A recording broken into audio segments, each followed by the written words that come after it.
Balasinor પિલોદરા road પર આવેલી જમીનને લઈને થયેલા વિવાદમાં ભાજપના પૂર્વ ધારાસભ્ય અને અમૂલ ડેરીના ડિરેક્ટર રાજેશ પાઠકના પુત્ર પાર્થ રાજેશભાઈ પાઠક સહિત અન્ય 20 જેટલા શખ્સો સામે પોલીસે મધરાતે એફઆઈઆર નોંધી છે.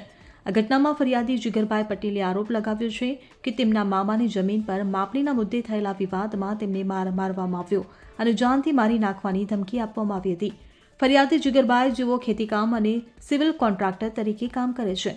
તેમણે જણાવ્યું કે તેઓ તેમના મામાના દીકરા નીતિનભાઈ ભાઈલાલભાઈ પટેલની જમીન પર ખુરશીમાં બેઠા હતા. આ જમીન રાજેશ પાઠકની જમીનની બાજુમાં આવેલી છે. રાજેશ પાઠકના પાર્ટનર ટીના મામા જમીનની માપણી કરી રહ્યા હતા, જે દરમિયાન તેઓ ફરિયાદીના મામાની જમીનની હદ નજીક આવ્યા. ફરિયાદીએ તેમને હદમાં રહેવા જણાવતા ટીના મામા ત્યાંથી ચાલ્યા ગયા. આશરે 1:30 વાગ્યાના સુમારે પાર્થ રાજેશભાઈ પાઠક અને અન્ય 40 જેટલા શખ્સો સાથે આવ્યા અને જમીન માપણીનો વિરોધ કરનારની ઓળખ માંગી. ટીના મામાએ ફરિયાદીને નામ આપતા પાર્થે માપણી ચાલુ રાખવાનું કહ્યું. આ દરમિયાન એક અજાણ્યો શખ્સ ફરિયાદી પાસે આવીને ગાળો બોલવા લાગ્યો અને જમીનના 7/12માં તેમનું નામ હોવાનો સવાલ કર્યો. ફરિયાદીએ જણાવ્યું કે આ જમીન તેમના મામાના દીકરાની છે અને તેઓ તેની સંભાળ રાખવા આવ્યા છે.